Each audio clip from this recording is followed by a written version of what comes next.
খেয়াল করে দেখো, আমরা যতই সুস্থ থাকি, যতই শক্তিশালী ভাবি নিজেকে, বছরে অন্তত একবার জ্বর আমাদের ধরেই ফেলে। কিন্তু প্রশ্ন হলো, এটা কি শুধু দুর্বলতা, নাকি এর পেছনে অন্য কিছু আছে?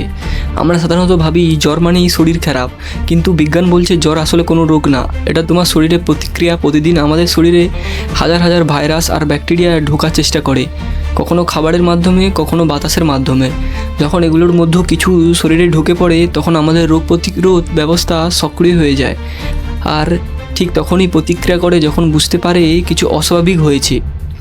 এরপর শরীরে কিছু বিশেষ রাসায়নিক পদার্থ ছাড়ে, যেগুলো মস্তিষ্কের তাপমাত্রা নিয়ন্ত্রণ কেন্দ্রকে সংকেত পাঠায়, শরীরের তাপমাত্রা বাড়াও। তারপরই শরীরের তাপমাত্রা বাড়তে শুরু করে 37 থেকে 38 বা 39 সেলসিয়াস।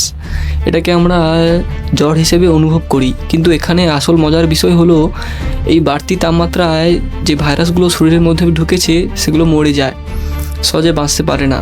আর আমাদের রোগ প্রতিরোধ ব্যবস্থা আরও দ্রুত ও ভালোভাবে কাজ করতে পারে।